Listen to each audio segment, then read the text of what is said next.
Muy bien, mis amados. El Señor Jesús les bendiga a todos. Qué gusto poder estar a través de este medio compartiendo con todos ustedes en el lanzamiento de este primer programa de Teología y Biblia que por la gracia del Señor Él nos permite iniciar. Me siento muy contento de poder contar con cada uno de ustedes. Veo el compromiso y veo la iniciativa que tenemos para poder aprender, para poder crecer en el conocimiento. Y de verdad que los felicito mucho. Sé que algunos apenas están saliendo del trabajo, algunos tal vez todavía están en carretera manejando hacia sus hogares.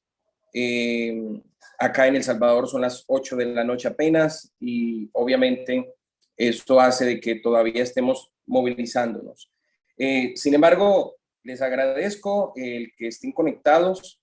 Somos en registro, somos 25 personas y hay 22 conectados. Eso quiere decir que hay un buen grupo de personas interesadas en hacerlo. El día de hoy, el propósito es tener la introducción de lo que va a ser el programa de teología, de que conozcamos qué es lo que deseamos hacer, cuál es el propósito. Inicialmente, este es un proyecto de la Iglesia Linaje, que tiene registro acá en El Salvador y en Colombia. Contamos con 2 personerías jurídicas especiales y que con la ayuda del Señor más adelante vamos a seguir abarcando otros lugares y ya de manera mucho más profesional, mucho más técnica en el área de la educación. Tenemos una visión muy amplia, muy grande, y lo que hoy queremos es compartir con ustedes lo que es esta visión, lo que queremos hacer. Permíteme por un momento, yo acepto aquí, ok, muy bien. Para iniciar vamos a colocar este proyecto en las manos del Señor, vamos a orar, vamos a darle gracias a Dios por la oportunidad que nos da de estar aquí presentes. Gracias por su vida, gracias por su esfuerzo. Yo sé que no es fácil.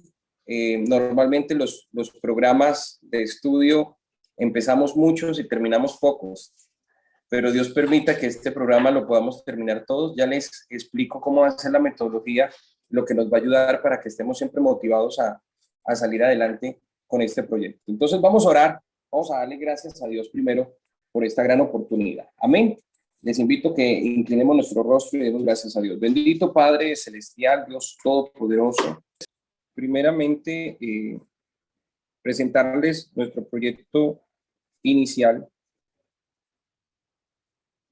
que tiene que ver con Linaje Fundación. Por la gracia del Señor estamos desarrollando este proyecto de Linaje que inicia acá en El Salvador y que gracias a Dios ya estamos llegando a otros países y hemos organizado con un equipo de trabajo 3 áreas fundamentales de lo que va a ser el proyecto Linaje. El proyecto Linaje tiene Linaje Church, que es la iglesia, Linaje Fundación, que es la que se va a encargar del área social, del área cognitiva, del área educativa, del área de formación. Y también tenemos Linaje Corporación o Linaje Holding, que tiene que ver con el área comercial, la parte financiera. Son las 3 áreas que nosotros queremos manejar. Hoy queremos hablar un poquito de lo que es Linaje Fundación. Ya Linaje Fundación, este es un proyecto que apenas se está desarrollando acá en El Salvador, apenas se está concretando. Usted, si vive en El Salvador y quisiera ser parte, ahora es parte de uno de los programas de Linaje Fundación, pero si quisiera ser parte de la fundación lo puede hacer, solamente es que se comunique con nosotros y le explicamos cómo puede ser parte de Linaje Fundación. Tenemos 2 programas espectaculares, 2 programas especiales. El primero es este, el que ustedes están accediendo el día de hoy, que es Unilinaje Internacional. Unilinaje Internacional es lo que vamos a presentar ahora, pero también tenemos otro programa que es Recrearte. Recrearte es un programa que está desarrollando el hermano Diego Eudor aquí en San Miguel, y que esperamos que en un futuro pueda llegar a otros lugares, que tiene que ver con el arte, con la pintura, tiene que ver con pintar, con dibujar. Trabajo con niños y adultos, adolescentes, y a través del arte poder desarrollar capacidades que tienen las personas y también poder compartir la palabra del Señor con cada uno de ellos. En algún momento le vamos a estar presentando este programa para que nos ayuden a orar, para que nos ayuden a pedirle al Señor por este programa. Ya tenemos una escuela física acá en San Miguel. El hermano Diego da capacitaciones de lunes a sábado en esa escuela. Ya hay un grupo de estudiantes, ya hay un grupo de personas que están estudiando pintura y dibujo en Recrearte. Pero hoy vamos a hablar de Unilinaje, la Fundación Universitaria Linaje Internacional. Es una organización sin ánimo de lucro con principios cristianos fundamentados en la palabra de Dios, que nace para convertirse en un ente de transformación social a través de la educación como base fundamental del desarrollo integral de nuestras comunidades. La educación en cualquiera de sus niveles, básica, media, técnica, profesional, no formal, etcétera, toma valor cuando va alineada con los principios bíblicos, siendo la obra social el resultado de estos principios, como el amor a Dios y a los demás, la cooperación, el respeto, la tolerancia y la inclusión, entre otros. Sin estos principios, la educación no sería más que información reflejada en un diploma, pero con estos principios se convierte en la herramienta de transformación más poderosa para nuestras comunidades. Por eso, dentro de los principios del linaje, nuestro tercer principio es la formación. Creemos que a través de la educación, de la formación, del conocimiento, a través de la práctica, de la experiencia, podemos transformar comunidades y servirle al Señor con excelencia. Nuestra visión es convertirnos en un referente a nivel internacional como la mejor institución que genera procesos de cambio a través de la educación con principios bíblicos. Educación con principios bíblicos. Nuestra misión es equipar comunidades con herramientas educativas que les permita avanzar en el desarrollo individual y colectivo. Individual y colectivo. Muy bien. Aquí una parte de lo que es la historia de cómo nace este proyecto. Aquí es un poquito acerca de mis estudios. En algún momento lo vamos a ver.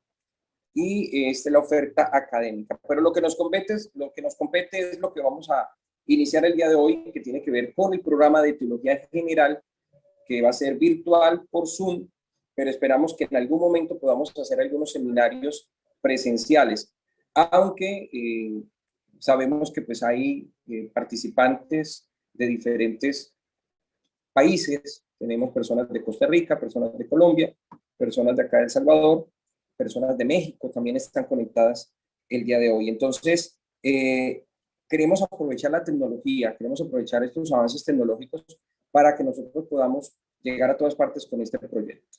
El primer semestre, que es el semestre que vamos a iniciar el día de hoy, vamos a iniciar con Pedagogía 1, con Ética Cristiana, con Servicio a Dios, con Introducción a la Biblia, con Técnicas de Estudio, con Introducción a la Teología 1 y Doctrina 1, que es Soteriología. Vamos a ver esa principal doctrina. Sin embargo, también vamos a tener oportunidad de hacer algunas profundizaciones en énfasis pastoral o liderazgo ya eclesial. Entonces vamos a ver Pedagogía 2, o sea, es un poquito más profundo el tema de la pedagogía, la administración pastoral, ética pastoral, hermenéutica y exégesis bíblica, jurisprudencia eclesial, apologética, doctrinas como amartología, la gracia, el evangelio, la fe, el arrepentimiento, la conversión, entre otras. Este va a ser el programa académico, y encontramos aquí en este programa que iniciamos el día de hoy, 28, con inicio del programa, técnicas de estudio, lo vemos el próximo lunes, luego viene otra vez técnicas de estudio. Aquí tenemos Pedagogía 1, pero la vamos a intercalar con Ética Cristiana. El 21 y 28 sería Ética Cristiana. Esto lo vamos a corregir, lo vamos a enviar al grupo. Y el 4 y 11 sería Pedagogía 1. Luego vamos a ver Introducción a la Biblia, Introducción a la Teología. Nuevamente vamos a ver Introducción a la Biblia, Introducción a la Teología y Soteriología. Ya después vamos a tener lo que son Introducción a la Práctica de Servicio a Dios, y vamos a ver alguna profundización en hermenéutica y exégesis. Y por último, pues algunos estudiantes van a tener la oportunidad de exponer algunos temas. El objetivo es que podamos aprender y ser multiplicadores, obviamente, ¿no? Bien, quiero presentarles los facilitadores del programa de pregrado en Teología en Biblia. Ahora les voy a dar la palabra a ellos también. Está aquí el hermano Diego Eudor, él es técnico en Biblia y Teología del Instituto Bíblico Pentecostal en Colombia. Es Coach Life, egresado de Leones Coaching, es Master Coach ontológico de la Confederación Mundial de Coaches. También participó de la ALCE, que es la Asociación Latinoamericana de Coaches Cristianos. Es el director de Recrear, el programa de Linaje Fundación, y él va a impartir técnicas de estudio y pedagogía 1. También está el pastor Edgar Cruz, el licenciado en teología de la Universidad Evangélica de El Salvador, es egresado del Instituto Pentecostal Nueva Vida, tiene 20 años de experiencia ministerial, es el actual pastor del linaje en San Salvador, y él va a impartir materias como Introducción a la Biblia, Introducción a la Teología, y también está el psicólogo Gustavo Muñoz, él es egresado de la Universidad Abierta y a Distancia UNAT de Colombia, es técnico en Biblia y Teología del Instituto Bíblico Pentecostal, y aparte de ser un evangelista que conozco ya hace más de 15 años, que lo conozco, y él va a impartir la materia de ética cristiana.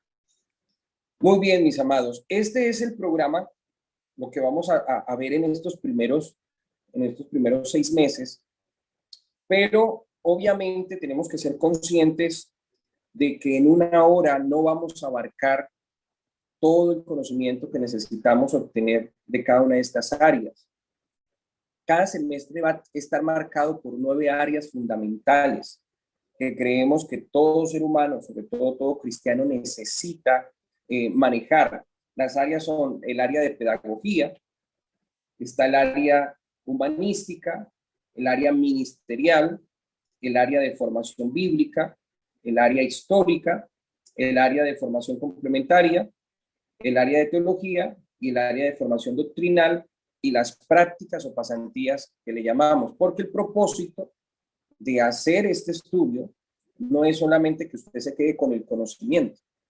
El propósito de este estudio es de que usted pueda compartir este conocimiento. Entonces, en este momento quiero presentarles y darle la palabra a algunos de los facilitadores que están aquí con nosotros. Presentarle al hermano Diego Eudor, ya la mayoría lo conoce, pero el hermano Diego Eudor está aquí con nosotros, así que le doy la palabra, hermano Diego. Bueno, Dios los bendiga. Creo que emprender este proyecto es un desafío grande para nosotros, y gracias a Dios por ustedes que se suman a esto. Sin ustedes esto no sería posible. Así que vamos a darla toda, vamos a comprometernos. Creo que esa es una de los pilares más importantes cuando se emprende algo, y es comprometerse a llegar hasta el final. Y ese comprometerse implica superar adversidades, enfrentar esos desafíos que van a venir en el día a día. Y bueno, estamos con toda la disposición de poder, no digo que enseñar, porque no es que sepamos cosas que ustedes no sepan. Creo que la palabra más acertada es facilitar o servir de intermediario entre el conocimiento que ya está, que han construido otras personas, y simplemente ponerlo sobre la mesa en el área de técnicas de estudio, que es como una de las bases para que esto funcione, ya que tenemos un tiempo limitado en las clases, así que las técnicas de estudio van a ser trascendentes, van a ser elementales. Si se aplican de manera correcta, vamos a hacer el mayor esfuerzo en que sea lo más práctico posible, que no nos perdamos en tantos conceptos que no producen nada, sino más bien sacar las herramientas más útiles y ponerlas a funcionar en este proyecto. Ya lo decía el pastor, estamos trabajando en el área artística, pero llevamos muchos años ya, al día de hoy son casi 15 años trabajando con personas, compartiendo, enseñando en las dinámicas de la pedagogía, ya sea desde el arte, también desde la parte del coaching, el coaching ontológico, hacemos talleres, conferencias, seminarios, individual, hacemos trabajo individual y gracias a Dios por todos estos años que hemos podido ir juntando, ¿no? Ir juntando experiencias, ya sean propias y también las que llegan y se cruzan en la vida de uno y lo enriquecen. Hemos trabajado en misiones, creo que yo me he criado en misiones. Desde los 17 años he estado viviendo en misiones y misiones y misiones y misiones por todos lados, viviendo con misioneros, creo que estoy untado de misiones por todas partes y aquí estamos en un país misionero, en una obra misionera y creo que vamos a morir en misiones. Entonces, bueno, cualquier cosa, ahí lo que surja después en las clases y si hay alguna pregunta o inquietud y si hay el deseo de duplicar el proyecto de Recrearte y llevar al Linaje Fundación a alguna parte, estamos listos para emprender esta misión. Dios los bendiga. Amén, muy bien, excelente. Muy bien, queremos también invitar al hermano Edgar, lo que estaba por ahí. Les voy a pedir, así sea por un rato, mis hermanos, enciendan las cámaras por un ratico, no importa si va en el carro, bueno, si lo tienen en algún lugar, pero enciendan la cara para que nos conozcamos, para que nos veamos sin temor, sin miedo, también para saber de que estamos atentos, ¿no? Que estamos prestos. Les voy a comentar, yo creo que todos los que tenemos hijos experimentamos en el tiempo de la pandemia la necesidad que ellos estudiaran virtualmente. Mi hijo hasta el año pasado estudió virtualmente y uno de los requisitos era la cámara encendida. Alumno que no tuviera la cámara encendida, le ponían falla, le quitaban puntos y tenía un serio problema ahí con la maestra. Ese colegio es supremamente estricto. Entonces, yo sé que si está trabajando, no hay problema, nosotros somos conscientes de eso. Obviamente que si está en el baño, por favor, no encienda la cámara. Ahí sí no lo vaya a hacer.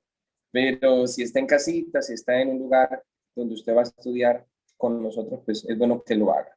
Y así para que nos conozcamos también. Yo conozco la mayoría, gracias a Dios. Ahorita los voy a presentar rápidamente para que nos conozcamos.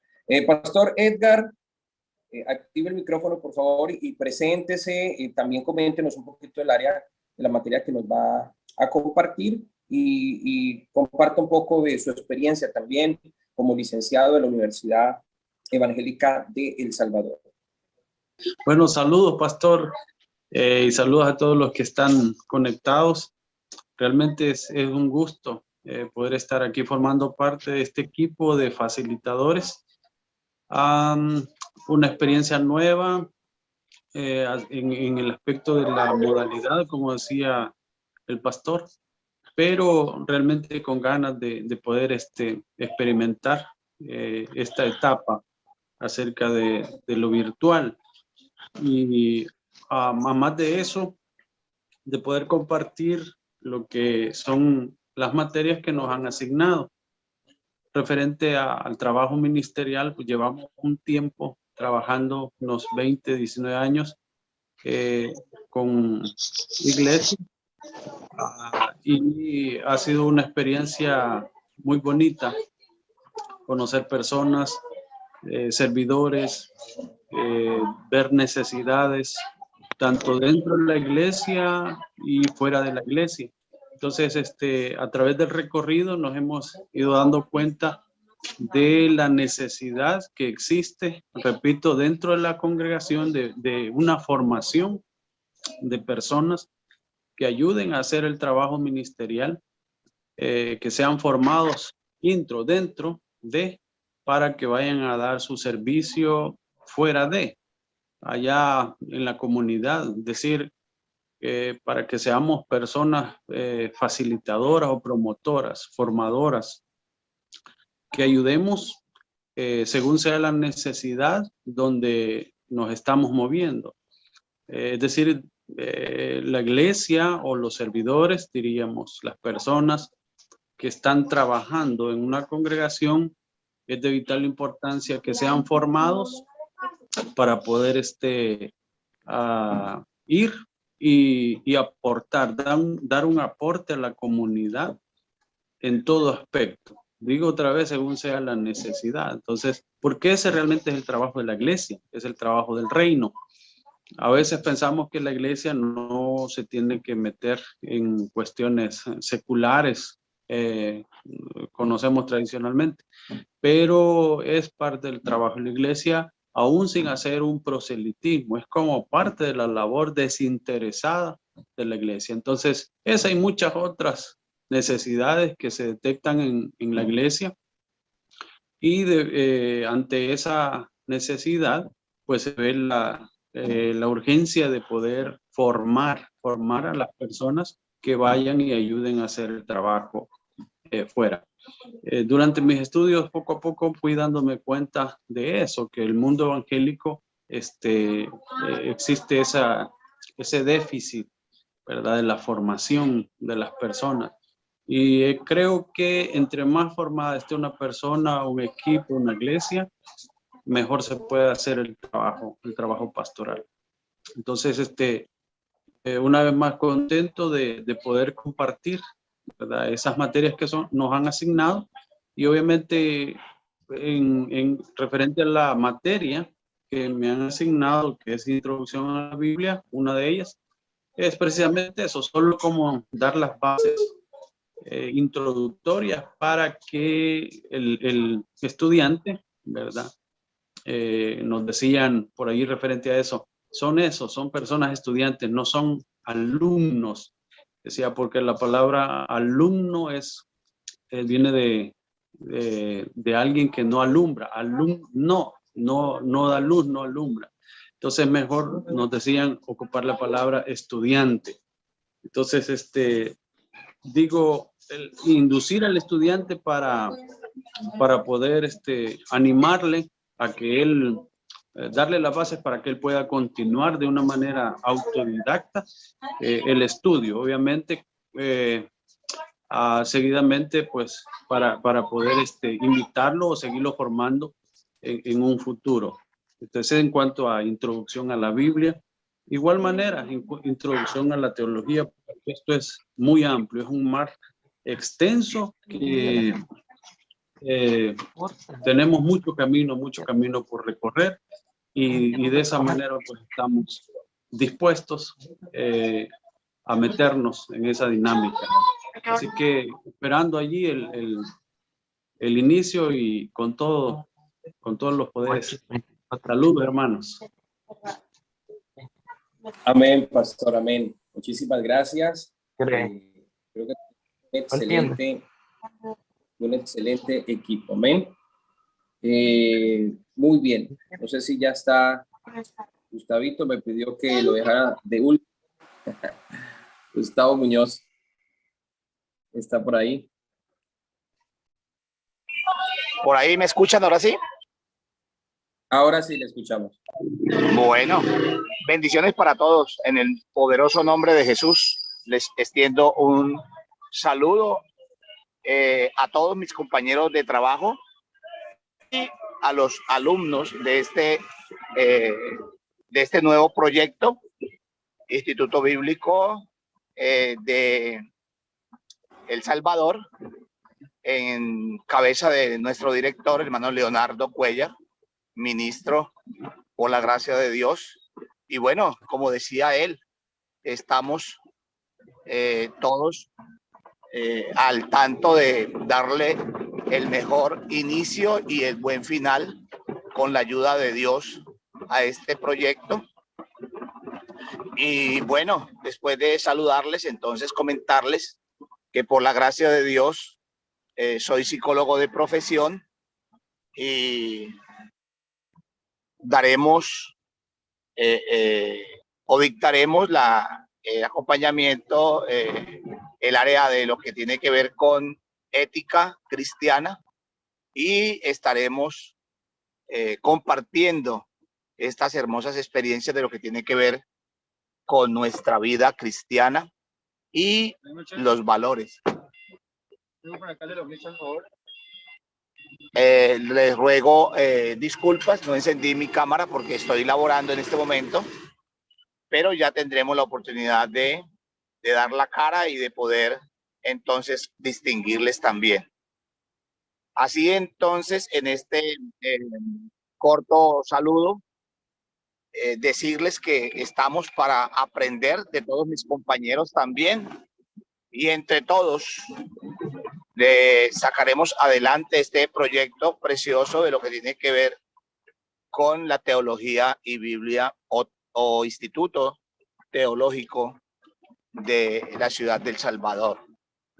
Así que bueno, dejar espacio para que nuestro director, Hermano Leonardo, pues continúe presentándonos este proyecto y todas las áreas que, aunque creo que estaba explicando la parte de lo que tiene que ver con todo el proyecto de la fundación como tal, pero habrán otras cosas más que faltarán por escucharlo. Entonces pues vamos a darle espacio a nuestro director que continúe, y ya tendremos la oportunidad nosotros de ampliar en la área que somos un poco fuertes, y sé que será de grande bendición para todos nuestros estudiantes. Y como dije antes, aprenderemos, porque así dice el Señor: oirá el sabio y aumentará el saber. Dios les bendiga a todos. Un fuerte saludo desde acá de Colombia para ustedes, hermanos del Salvador. Amén, amén, mi hermano Gustavo. Muchas gracias. Muchas gracias. Hermano Gustavo se encuentra ahorita laborando, pero le agradecemos el tiempo que saca para poder compartir un poco con nosotros. Como lo mencionábamos, creemos que necesitamos abarcar muchas áreas de formación. Tristemente, pero también gracias a Dios por eso. Es paradójico, pero es triste y también debemos dar gracias a Dios por eso, por lo siguiente. Muchos de nuestros pastores que nos enseñaron la palabra del Señor no tuvieron una formación académica, y tristemente eso llevó a una serie de interpretaciones bíblicas incoherentes que nos marcaron la vida en el Evangelio. Sin embargo, hay que dar gracias a Dios porque Dios los usó para que nosotros nos interesáramos en conocer más de la Escritura. Mi pastor, por ejemplo, él había hecho, creo que tercero de primaria. Era lo que él había estudiado, tercero de primaria. Sin embargo, fue un varón de Dios que se metió en las Escrituras, creció y aprendió muchísimo. Pero obviamente habían cosas que se le salían de las manos y que lastimaban muchísimo. Entonces, si nosotros hacemos un paralelo, haciendo un análisis así rapidito acerca de los apóstoles, por ejemplo, los discípulos del Señor, nosotros vemos que el Señor primero escoge unos discípulos, los forma durante un tiempo. Ahí se derrumba ya el pensamiento de que no se necesita formación. Lo primero que hizo el Señor Jesús fue formar a sus discípulos, ¿sí? Enseñarles a través de las experiencias vividas día tras día con su maestro. El discípulo era aquel que andaba con su maestro en todo momento, en todo instante, no se le desprendía para nada. Y usted puede ver contextos históricos como el de Eliseo y Elías. Por eso fue que Eliseo recibió el manto de Elías, la autoridad de Elías, porque nunca se le desprendía. Un discípulo es alguien que está ahí siempre, dispuesto a aprender de su maestro. Sin embargo, vemos que el Señor Jesús les deja a ellos una encomienda, un encargo, un propósito, y lo vemos de ir por todo el mundo y predicar el evangelio a toda criatura, ¿sí? Y dice, y empecemos por Jerusalén, pero luego pasemos a Samaria, luego vayamos a Judea y hasta lo último de la tierra. Sin embargo, usted ve 10 años después, cuando Cornelio se convierte al evangelio, pues realmente ellos no han hecho el trabajo que se les encomendó. O sea, ellos se quedaron solamente en Jerusalén, en Israel, en la comunidad del templo, se quedaron en su situación. Eso lo vamos a ver en contextos históricos. A profundidad, simplemente estoy haciendo un paralelo. Pero también analizamos que la mayoría de los discípulos venían de Galilea, que era una zona donde no había mucha educación.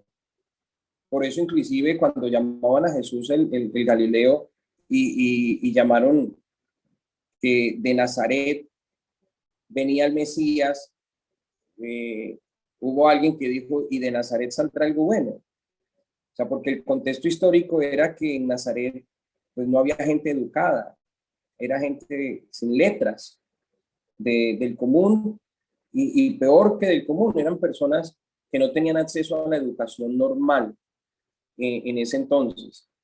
Pero si usted nota, en el caso del apóstol Pablo, Saulo era un rabino, era un estudioso de la palabra, era alguien que había pasado años a los pies de Gamaliel, o sea, que era un discípulo de Gamaliel, estar a los pies. Imagínense el significado que empieza usted a identificar. Ser discípulo es estar junto, siempre pegado a alguien, estar a los pies de su maestro, escuchando y aprendiendo de su maestro.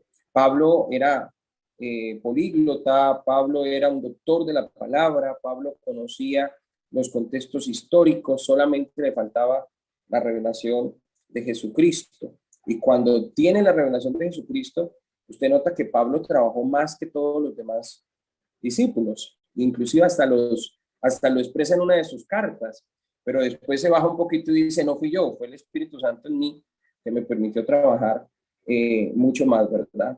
Entonces la educación no es mala, tenemos malas interpretaciones de la palabra del Señor, que lo que queremos a través de este programa de teología es que usted que está aquí comprenda la palabra de Dios en el contexto que se necesita tener, porque existen contextos históricos, existen contextos culturales, existen contextos actuales y necesitamos conocerlos. Amén. Necesitamos saber, y cuando leo la escritura, cuando leo un texto bíblico, necesito hacerme unas preguntas hermenéuticas. ¿Quién lo dijo? ¿Cuándo lo dijo? ¿Cómo lo dijo? ¿Por qué lo dijo? ¿A quiénes se lo dijo?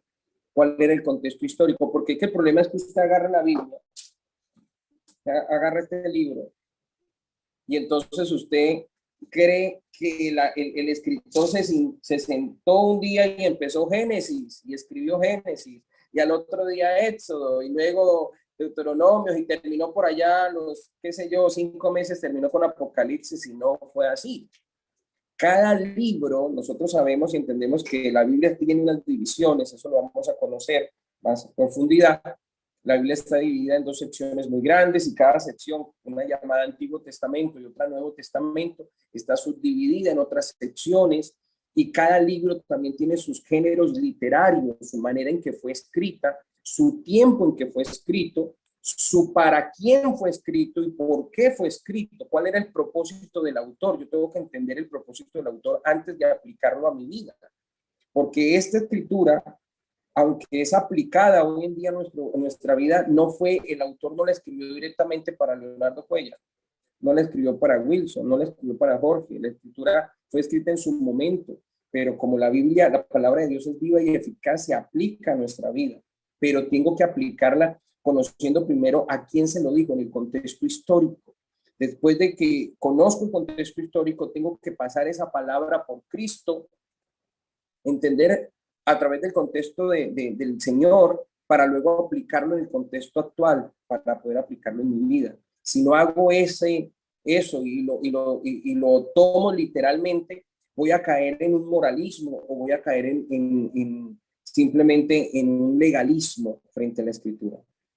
Para hacerme entender un poquito más sobre esto, para que usted vea la importancia de este programa. ¿Usted ha escuchado o ha leído el texto bíblico que se ha mencionado, por ejemplo?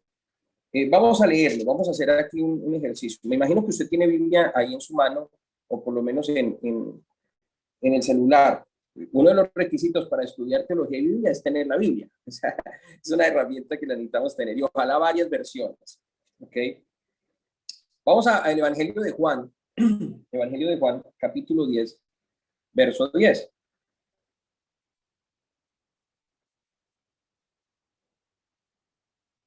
Vamos a ser muy sinceros en la participación. Vamos a ser muy sinceros en lo que usted piensa que es. Tranquilo, que si alguien se ríe no es por burla, no crea que se ríen de usted, se ríen con usted, métase eso en la cabeza.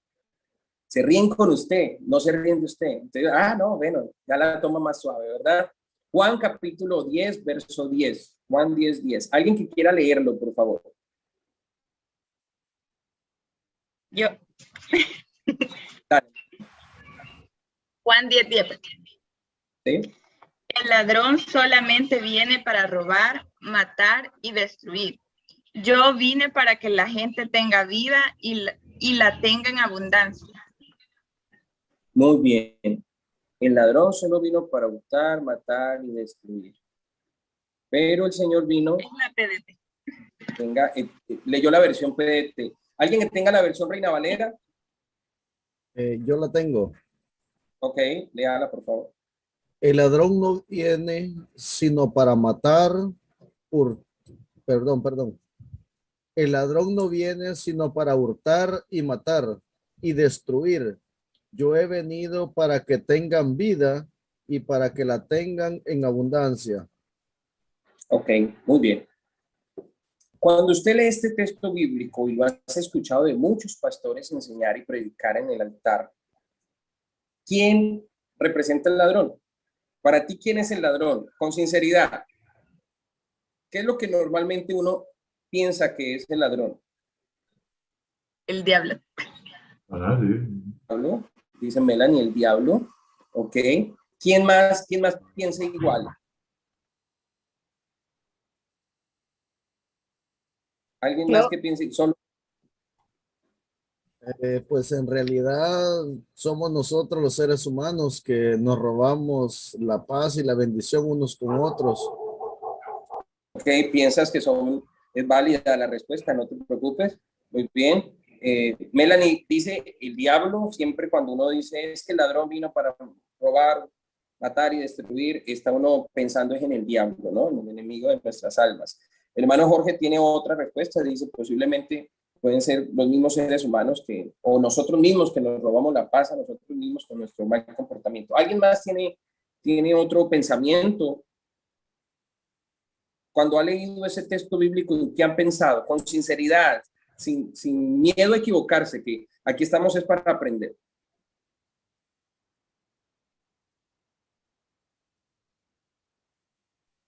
Mi pastor, referentemente a esto, uno lo analizaba y yo decía los mismos actos de uno, porque digamos en la parte de que el diablo, uno mismo es el que le da poder, uno mismo es el que le permite o darle importancia o restarle importancia. Prácticamente esto es como... O sea, ¿sigues pensando que se está refiriendo al diablo? ¿Sí? No, a nosotros mismos. Nosotros mismos. Le damos poder al diablo para que nos robe la paz, por así decirlo. Sí, somos nosotros mismos prácticamente. Ok, muy bien. Ese casi parecido a lo que dice el hermano Jorge. Muy bien. ¿Alguien más? Yo por mucho tiempo prediqué este texto bíblico y se lo achaqué al diablo. Yo creo que eso es una de las que me tiene el diablo ahí escrito. Leonardo siempre me ha achacado este texto a mí, me la ha montado a mí que yo voy a robarle allá algo. Entonces, por mucho tiempo, creo que por los gestos que veo de los que tienen cámara prendida, normalmente uno piensa que es el diablo. Y lo hemos usado en el contexto del enemigo y cuando nos está pasando algo difícil, entonces decimos es que él vino para hurtar, matar y destruir. La aplicación no es mala, la aplicación es válida, puede ser válida la aplicación, podemos decir que se puede aplicar, pero cuando hablamos del contexto original de la Biblia, no se está refiriendo ni al diablo ni a nosotros mismos. No se está refiriendo a que nosotros nos robamos la paz. Para poder entender las escrituras, nosotros no podemos aislar un versículo, y ese ha sido el error de muchas personas. Por eso caemos en dogmas, en doctrinas morales y legalistas de prohibiciones, porque aislamos un verso. Déjeme explicarle algo, eso lo va a explicar el hermano Edgar en su momento, pero la escritura nunca fue escrita en versículos ni en capítulos. Los capítulos y los versículos fueron colocados tiempo después con el único objetivo de que pudiéramos encontrar rápidamente un texto bíblico y lo pudiéramos estudiar. Eso fue colocado como un sistema de estudio, no fue colocado como añadido a la Biblia, digámoslo, que como para llegar a condenar eso, no, fue simplemente colocado como un sistema de estudio que se quedó así, tal vez nadie lo ha revisado, ni nadie se ha puesto a decir si está bien o está mal, simplemente es un sistema fácil de encontrar un verso, un escrito, un tema dentro de un libro que es muy amplio. Recordemos que la Biblia no fue escrita así como la tenemos nosotros actualmente, habían pergaminos, eso lo van a ver en la introducción a la Biblia y todo eso. Pero la cuestión es que nosotros necesitamos entender el contexto. Si sacamos un verso y lo sacamos de su contexto, podemos convertirlo en un pretexto. Y entonces esos pretextos me generan a mí crear doctrinas o dogmas para dominar a la gente o para manipular a los creyentes. Y entonces tomo un texto bíblico sin su contexto y le puedo dar cualquier aplicación, como en este caso puedo decir que es el diablo, puedo decir que soy yo mismo, puedo decir que es la suegra, puedo decir que, bueno, tantas cosas que le podría hallar. ¿Por qué? Porque aislé el texto bíblico, La mayoría de errores doctrinales de las religiones se dan por aislar los versos, tomar versos sin su contexto. Entonces vamos a leer completo, primero el pasaje que está desde el 7 hasta el 21, vamos a leerlo completo, ¿ok? Dice Jesús, el buen pastor, ¿ok? Entonces, ¿alguien que lo quiera leer, por favor?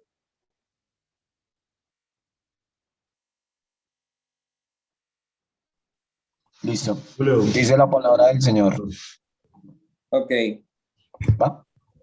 Dale, Camilo. Luego ponemos a Wilson a que nos lea el otro texto. Listo. Jesús les dijo otra vez, les digo la verdad, yo soy la puerta por la que pasa el rebaño. Todos los que vinieron antes de mí son unos ladrones y bandidos. Las ovejas no los escucharon. Yo soy la puerta. Si alguno pasa por mí, se salvará.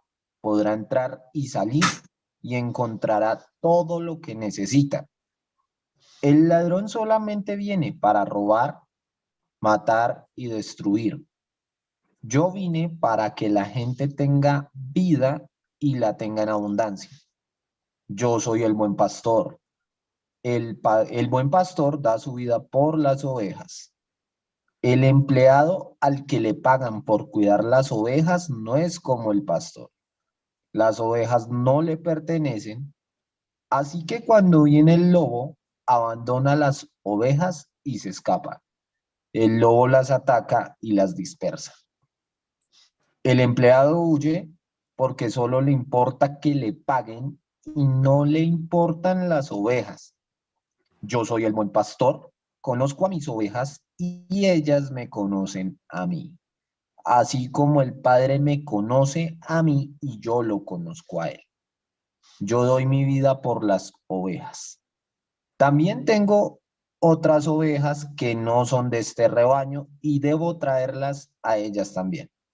Ellas escucharán mi voz y habrá un solo rebaño y un solo pastor. El Padre me ama porque doy mi vida para volver a tenerla. Nadie me quita la vida, sino que la doy libremente. Tengo el derecho de darla y de recibirla de nuevo. Eso es lo que me ordenó mi Padre. Nuevamente los judíos no estaban de acuerdo entre ellos por lo que decía Jesús. La mayoría decía, tiene un demonio y está loco. ¿Por qué lo escuchan? Otros Ok. decían, un hombre... ¿Más adelante o hasta ahí? Vas en el 21. Voy para el Pero en 21. el 21. Listo. Otros decían, un hombre que tiene un demonio no dice estas cosas. Un demonio no puede darle la vista a un ciego. Muy bien, muy bien. El contexto en el que vemos nosotros aquí es una conversación que tiene el Señor Jesús, ¿verdad? Por algo que sucedió. ¿Qué fue lo que sucedió? ¿Por qué cree usted que es lo que están diciendo? ¿Qué es lo que lo están interrogando o qué es lo que está pasando? ¿Cuál cree usted que es el contexto? ¿Qué fue lo que sucedió?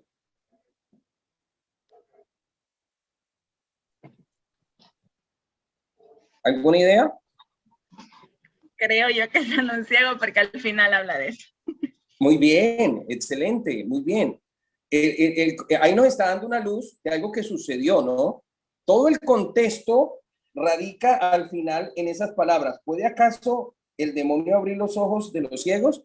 Entonces, me están dando a mí un hecho, algo que sucedió que permitió que empezara el tema a surgir, ¿verdad? Que es la sanidad de un ciego. Entonces, si es la sanidad de un ciego, ¿qué tenemos que hacer?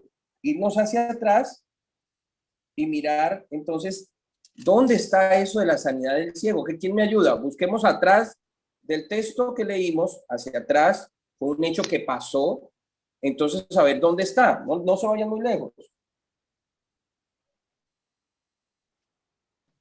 Juan 9, mi paz. Capítulo 9, muy bien, capítulo 9. Entonces, Wilson, léanos por favor el capítulo 9 del 1 al 12. Ok, buenas noches, bendiciones a todos. ¿Me dice el 9 del 1 al 12? Sí. Ok. Jesús sana, la PDT, Jesús sana a un hombre que nació ciego. Una vez Jesús estaba caminando y vio a un hombre que era ciego de nacimiento. Sus seguidores le preguntaron, Maestro, este hombre nació ciego, ¿quién pecó, él o sus padres? Jesús le respondió, no es que hayan pecado ni él ni sus padres. Este hombre nació ciego para que en él se muestren las grandes cosas que Dios puede hacer.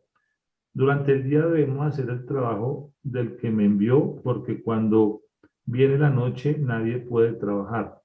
Mientras esté en el mundo, yo soy la luz del mundo.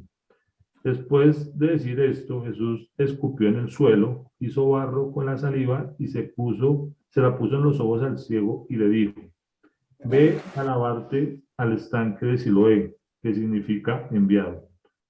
Luego el ciego fue, se lavó y regresó y ahora podía ver. Sus vecinos y los que habían visto pedir limosna decían, ¿no es este el hombre que se la pasaba sentado pidiendo limosna? Algunos dijeron, sí, es él. Otros dijeron, no, no es él. Solo se les parece. Pero él mismo decía, sí, soy yo.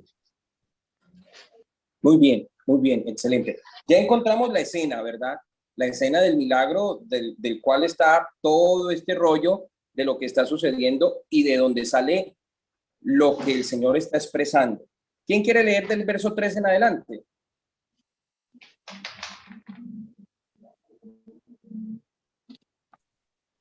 Yo tengo la versión Reina Valera.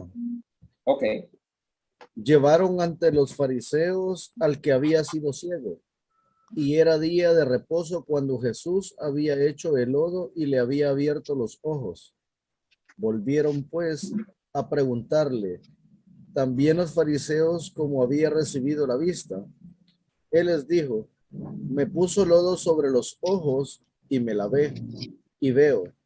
Entonces algunos de los fariseos decían, este hombre no procede de Dios porque no guarda el día de reposo. Otros decían, ¿cómo puede un hombre pecador hacer estas señales?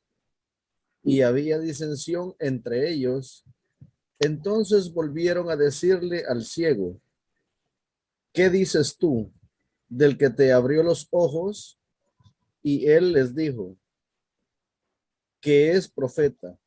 Pero los judíos no creían que él había sido ciego y que había recibido la vista, hasta que llamaron a los padres del que había recibido la vista y le preguntaron, diciendo, ¿es este vuestro hijo, el que vosotros decís que nació ciego?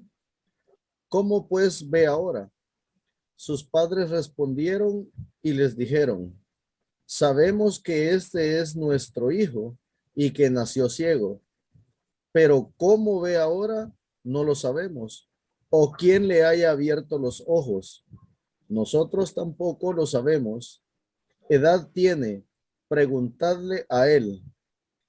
Él hablará por sí mismo. Esto dijeron sus padres porque tenían miedo de los judíos, por cuanto los judíos ya habían acordado que si alguno confesase que Jesús era el Mesías, fuera expulsado de la sinagoga. Por eso dijeron sus padres, edad tiene, preguntadle a él. Entonces volvieron a llamar al hombre que había sido ciego y le dijeron, da gloria a Dios. Nosotros sabemos que ese hombre es pecador. Entonces él respondió y dijo, si es pecador, no lo sé. Una cosa sé, que habiendo yo sido ciego, ahora veo. Le volvieron a decir, ¿qué te hizo? ¿Cómo te abrió los ojos? Él le respondió, ya os lo he dicho, y no habéis querido oír.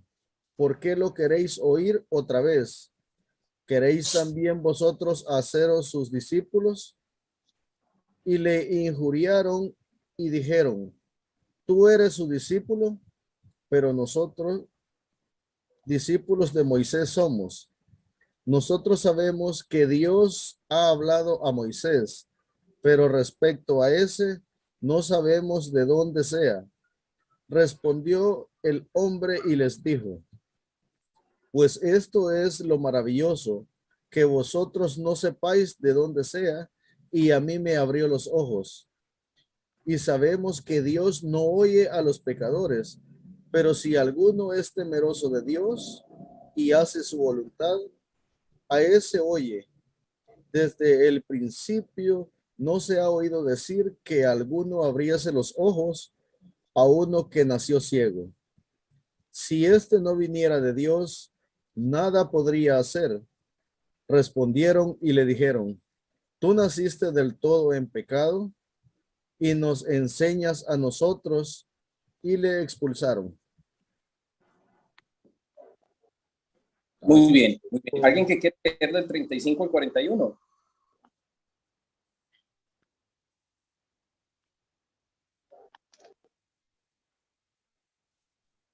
¿Yo? Muy bien. Jesús oyó que lo habían expulsado. Jesús oyó que lo habían expulsado, así que cuando lo encontró, le dijo, ¿tú crees en el Hijo del Hombre? El hombre le contestó, Señor, ¿y quién es él? Dímelo para que así yo crea en él. Jesús le dijo, tú ya lo has visto, ese soy yo con quien estás hablando. El hombre se arrodilló delante de él y le dijo, creo, Señor. Entonces Jesús dijo, he venido para que se haga justicia, para que los ciegos vean y para que los que ven se queden ciegos. Algunos fariseos estaban con él, oyeron esto y le dijeron, ¿qué estás diciendo? ¿Que nosotros también somos ciegos? Jesús le dijo, si ustedes realmente fueran ciegos, no serían culpables de su pecado, pero como dicen que pueden ver, siguen siendo culpables. Muy bien. Capítulo 10. De cierto os digo, el que no entra por la puerta en el del redil de las ovejas, sino que sube por otra parte, es el ladrón y salteador. Mas el que entra por la puerta, el pastor de las ovejas es. A este abre el portero y las ovejas oyen su voz y a sus ovejas llama por nombre y las saca. Y cuando ha sacado fuera, todas las propias van delante de él y las ovejas le siguen porque conocen su voz.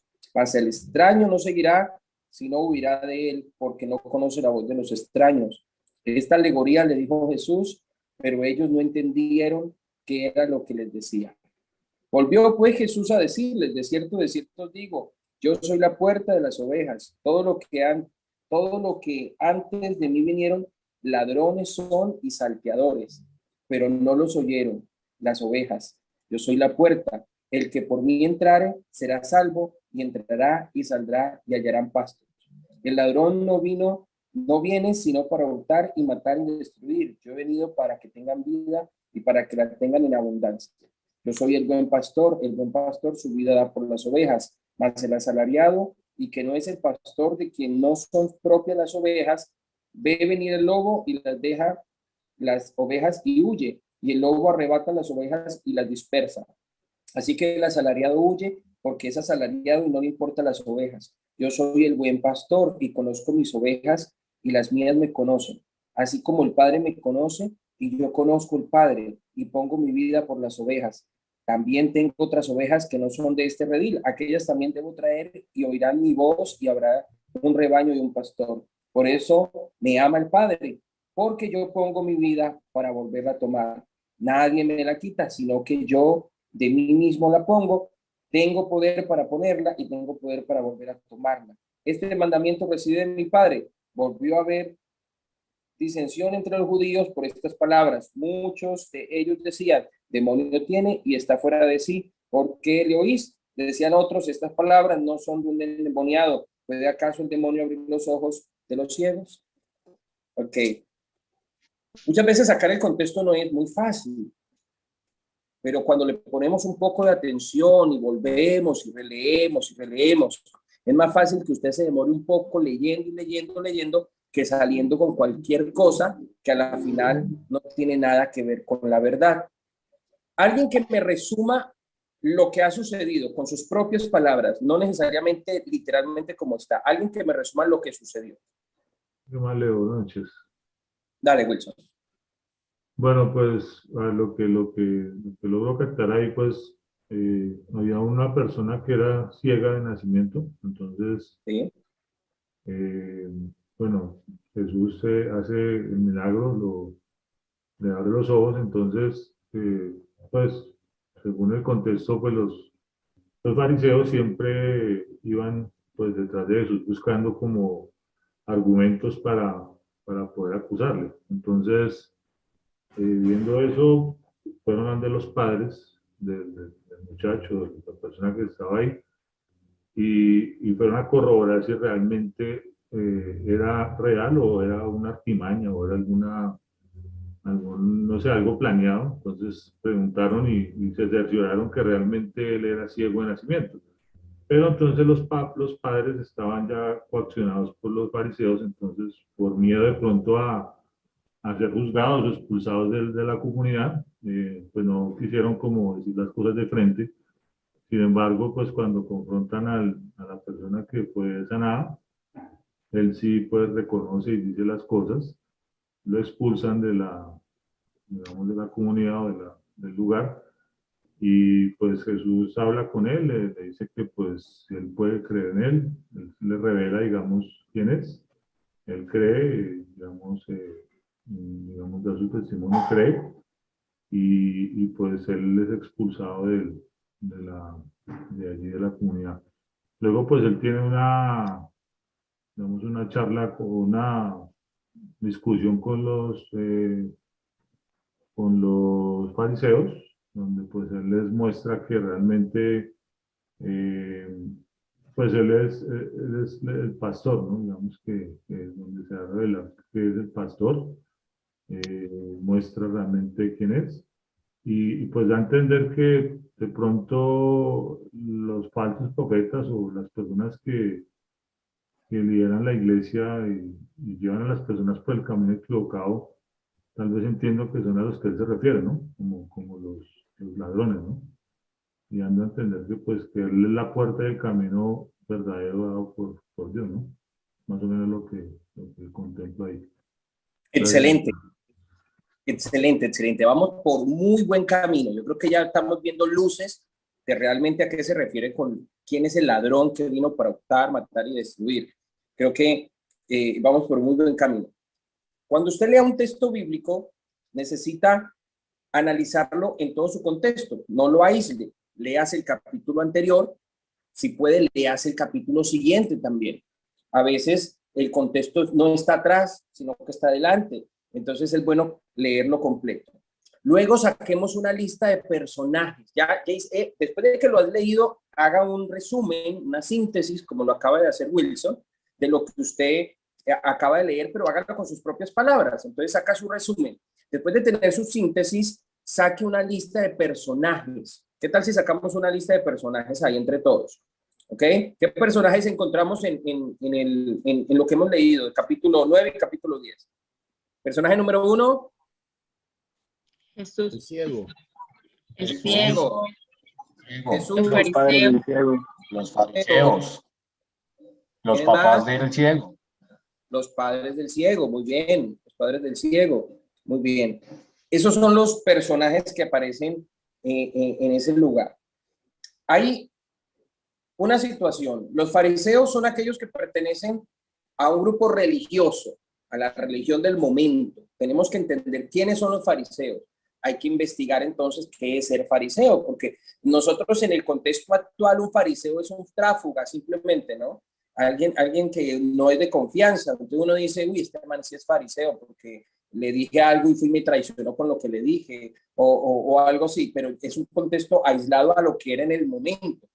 Un fariseo en el momento del primer siglo, en este instante que estamos leyendo, era un religioso que tenía unas características interesantes que las podríamos analizar. ¿Qué recuerdan ustedes de los fariseos? ¿Cómo eran los fariseos? ¿Alguien que recuerde algo? Los fariseos eran personas instruidas, capacitadas en este caso, en el Pentateuco o la Torá, que es lo que los regía en ese momento. Que eran como los teólogos de la época en sí. Muy bien, excelente. ¿Qué otras características? Tenían la parte de que para ellos era válido única y exclusivamente la ley de Moisés. Ok, muy bien. Gracias, Camilo. ¿Alguien más? ¿Pero qué características tenían estos religiosos de ese momento? Una de las cosas que dijo Juan el Bautista cuando los confrontó en el río Jordán, decía que ellos se dejaban llevar mucho por su forma de vestir y que ellos a todo lugar al que iban con sus vestimentas ostentosas, sus vestimentas de culto, con el simple hecho o con el simple fin de ser vistos y de ser reconocidos como tales, como fariseos, con su vestimenta. Muy bien, excelente. Entonces, aquí, ¿qué cree que es lo que estamos haciendo? Alguien que me diga qué es lo que estamos haciendo ahorita conociendo esto. ¿Qué cree que estamos sacando al conocer cómo eran los fariseos? ¿Qué es lo que estamos haciendo? Eso estamos tratando de entender el comportamiento de ellos. ¿Y qué sería eso? En lo poco que yo entiendo, los fariseos en aquel entonces se dedicaban prácticamente a juzgar a las personas y que solamente lo que ellos leían y decían era válido. Ok, muy bien. Si yo digo, por ejemplo, una de las características del salvadoreño es que le gusta siempre cenar con pupusas, estoy hablando de qué, de los salvadoreños. Estamos tratando de identificar a estos personajes. Okay. Estamos tratando de identificar a estos personajes para ubicarnos en el contexto, en el momento. ¿Qué tipo de contexto sería, Pedrito? ¿Qué tipo de contexto? Pudiera ser el contexto religioso o de las costumbres, el contexto social de esa época. Sería histórico-cultural. Ajá, Un contexto correcto. cultural lo que estamos haciendo. Porque yo necesito conocer el contexto histórico-cultural de ese momento en que se escribió el texto bíblico. Excelente, me gusta que están muy atentos a lo que estamos haciendo. Entonces vemos que los fariseos eran los religiosos del momento. Los religiosos de ese instante eran aquellos que vestían de una manera ostentosa, nos cuenta Josh, y una persona eran con unas vestimentas de super santidad, les gustaba que los vieran en las plazas públicas y que los tomaran como su santidad, les gustaba que le dijeran rabino, les gustaba que le dijeran maestro, les gustaba tener los mejores lugares. ¿Cómo conozco esto? Pues leyendo contextos de los fariseos, necesito conocer un poco sobre los fariseos, ¿verdad? Entonces dice que les gustaban las primeras sillas en la sinagoga, que eran los que se la pasaban discutiendo en las plazas la palabra de Dios, eran súper apologistas con la escritura. Camilo nos dice, defendían mucho la Torá, solamente lo que decía la Torá, etcétera, etcétera. ¿Conocen religiosos así? En el contexto actual, ¿conocen ese tipo de religiosos? De esas, ¿Cómo, Wilson? Claro, sí, claro, se ven muchos, sí. O sea que en el contexto, esos fariseos vienen siendo los religiosos.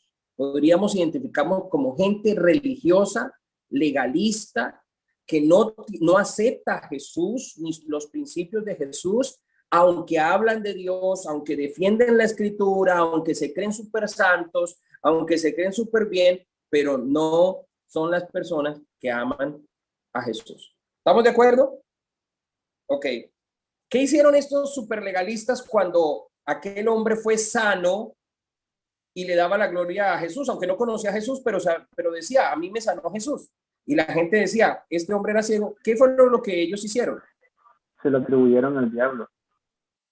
Hablaron mal del nuevo predicador que estaba en el momento. Era competencia para ellos, porque ellos eran los predicadores del momento. Ahorita hay un predicador nuevo, que es Jesús, y era la competencia. Entonces empezaron a hablar mal, ¿no? A decirles, este es del diablo, este no sigue los conceptos de la Torá, este no sigue los conceptos de nosotros, que somos los rabinos, ¿sí? Este es hijo del diablo. Ok, pero ¿qué hicieron con el ciego? ¿Lo cuestionaron? Ok, ¿qué más hicieron? Lo expulsaron del lugar. Excomulgaron. Lo excomulgaron, lo expulsaron. Ya no podía reunirse en la sinagoga de ellos, no podía ir al templo. Usted anda endemoniado también, igual que el otro. Lo expulsaron. Algo como que usted ya comienza a colocarlo en el contexto actual también, de conocer religiones que ellos se creen los únicos, que creen que tienen la verdad absoluta y que esa verdad absoluta la pueden nomás dominar ellos. Son exclusivos, Dios es exclusivo de ellos, Dios no está en ningún otro lado sino con ellos, ¿sí?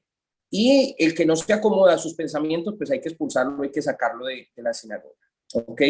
Hay algo que nosotros leímos, dice Jesús, dice, aquellos que vinieron antes de mí. ¿Qué estaba haciendo Jesús? Estaba compartiendo la palabra de Dios, ¿ok? ¿Y quién eran aquellos que antes de él hacían lo mismo? Los fariseos. Entonces, todo el contexto me indica que Jesús es el buen pastor y todos aquellos que vinieron antes de él son los fariseos. ¿Quiénes son los fariseos entonces, según el texto bíblico? Los que roban. Los ladrones. Que explica ahí que roban, que vienen ladrones y bandidos. Muy bien, entonces el ladrón aquí no es el diablo. No, el que viene a hurtar, a matar y a destruir. Usted ve que más adelante, si usted sigue leyendo el verso 22 en adelante, ¿qué luego van a hacer este grupo de judíos? ¿Toman piedras?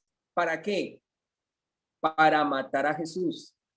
Para matar a Jesús. Ahí vemos el resto del contexto que podemos encontrar ahí. Entonces, los ladrones que vinieron a robar y a matar eran los fariseos. Los fariseos representan a los religiosos. Hoy en día, si yo aplico este texto bíblico, son aquellos religiosos legalistas, aquellos que dejan el contexto histórico, cultural, aquellos que dejan el contexto bíblico, aquellos que separan la escritura para poder sacar sus propias doctrinas. Aquellos que engañan, son ciegos guiando a otros ciegos. Son personas que manipulan con textos bíblicos aislados y se roban las almas de la gente y las llevan por un abismo y permiten que se pierdan. Entonces el ladrón aquí en el contexto del capítulo 10, verso 10, no es el diablo, ni somos nosotros, son los religiosos. No podemos decir que son los fariseos porque hoy en día no, la gente no se le llama fariseo, se le llama religioso, legalista. Amén. ¿Sí me hice entender? Fácil de comprender. A veces no es fácil sacar un contexto, no es fácil sacar un contexto. Por eso necesitamos aprender las herramientas que este curso de teología y Biblia nos va a dar para que no salgamos enseñando cosas que no son. Esto es un simple ejemplo de lo que vamos a descubrir en todo este proceso y lo que vamos a tener la oportunidad de tener una palabra de Dios clara, pura, limpia, una palabra de Dios que la podemos aplicar en nuestro contexto actual, una palabra de Dios que la podemos recibir sin esa levadura de los fariseos. Como tarea, empecemos a buscar y busquemos todos los textos de los evangelios que hablan de los fariseos. Investigue con San Google y pregunte de qué era un fariseo y comience usted a sacar las características de los fariseos para que en la próxima la tengamos más clara. Amén, mis hermanos. Entonces, cuando uno ve esto, yo digo, wow, ¿cuántas veces yo prediqué sobre el diablo con ese texto bíblico? ¿Cuántas veces yo, Leonardo Cuellar, predicó eso? Por ignorancia, porque no conocía estas herramientas tan sencillas. No necesitamos ni buscar diccionarios bíblicos, no necesitamos buscar otros comentarios. Aquí mismo, con la palabra de Dios, leyendo antes, leyendo después, poniéndole un poco de más concentración al tema. A ver, mis hermanos, entonces estas son algunas cositas que vamos a ir aprendiendo en el transcurrir de las capacitaciones que vamos a tener. Yo les ruego, esta semana tenemos todavía plazo de invitar a otros amigos. Empezamos 27, ya tenemos 24, algunos se han salido por cuestiones que esto se está siendo grabado, así que al finalizar, si usted no pudo vérsela completo, entra al canal de YouTube de Linaje Church y va a poder usted verla completa. Invite a otros amigos, invite a otras personas, no importa que no sean del linaje, pero si están deseosos de aprender, de conocer sobre la palabra de Dios, coméntele lo que es este proyecto, lo que usted va a recibir en este proyecto, háblele con ese entusiasmo y ellos van a recibir. Ojalá podamos tener esta sala, es una sala paga para 100 personas, la pagamos todos los meses para que no haya ningún problema. 100 personas pueden estar conectadas acá. Así que ayúdenos a que el reino de Dios se expanda con el mensaje verdadero. Necesitamos reformar esa enseñanza religiosa, legalista, que tanto daño le está haciendo a la iglesia. Amén. Mis amados, los esperamos el próximo lunes. Espero que se queden con esta tareita de investigar más este texto. Espero que le haya gustado como me gustó a mí el día que yo descubrí esto, que hasta el momento me fascina encontrar los verdaderos contextos y pedirle perdón a Dios siempre por mi ignorancia y decirle, Señor, perdóname por haber dicho tantas cosas que no eran ciertas, pero que ahora tú me estás dando la oportunidad de aprender correctamente la palabra de Dios. Les amamos, les esperamos el próximo lunes. Vamos a entregar en oración, dando gracias a Dios por esta gran oportunidad. Invitemos a otras personas para que se conecten con nosotros en este programa de teología. Muchas gracias a todos, a nuestros hermanos de México, de Costa Rica, de Colombia, de El Salvador, todos en el nombre de Jesús. Amén. Bendito Padre Celestial.